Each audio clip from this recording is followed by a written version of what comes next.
The city of Minya sits at the epicenter of the persecution against the Christian church. This is the Amir Tadros Church in Minya, just one of the dozens of churches that have been destroyed throughout Egypt. This is a 100-year-old church, and as you can see, it's been completely destroyed on the inside.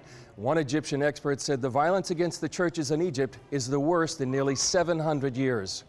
This exclusive video, aired for the first time on nationwide TV, shows the inside of the sanctuary is completely gutted and the altar destroyed.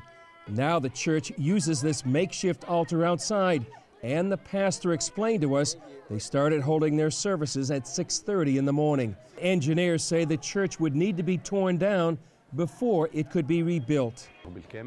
To be sure that everything is burned, they put fire in every place. Before this time, they make a sign for Christian places or cars or houses or buildings, and if the place has an X on it, they burn the place. The churches weren't the only targets. Schools, cars, and businesses owned by Christians were destroyed. Muslim radicals marked Christian businesses with a black X before torching them. Perhaps most shocking was the destruction of this Christian orphanage. This is a Coptic Christian orphanage called Christ Soldiers. Muslim mobs came in here and they destroyed the building, leaving about 200 children without shelter.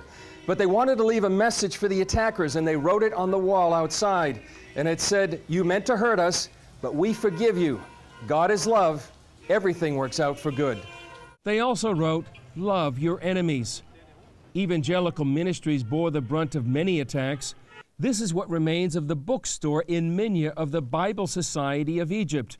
Their store in nearby Eshut was also destroyed. For the last 130 years, we have been operating. We have bookshops in the streets, in main cities, in Cairo, Alexandria, Tanta, Upper Egypt, and it has never happened in the history of the Bible Society. According to this Egyptian website, more than 60 churches were attacked from Minya, Alexandria, Giza, Suez, and throughout Egypt. The rampage began after Muslim Brotherhood supporters used the churches as scapegoats for the army's decision to break up 2 Brotherhood protest camps in Cairo.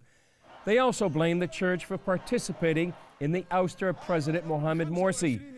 Yet Christians point out many of their Muslim neighbors defended and protected them.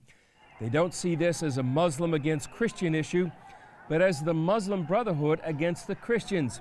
And even though they have been targeted, they are responding with forgiveness and pressing on in the face of persecution. We respond as every other Christian has responded in Egypt. We are in Egypt to serve. We are in Egypt to demonstrate the Christian love. We do every effort to be self-restrained and to show the Christian love that the Lord has taught us to show. The churches are asking for prayer and support from the church worldwide. What happens in Egypt affects the Middle East. So we ask them to pray for the country. We ask them to pray for Christians. We ask them to pray for the Middle East. And we also ask them to pray for the government, for the existing government, that the Lord may give them wisdom, guidance in every decision they make. While living under threats, they vow to continue their ministries. They say the buildings have been destroyed, but the church goes on. And their faith remains in Jesus Christ, who promised He would build His church. Chris Mitchell, CBN News, Minya, Egypt.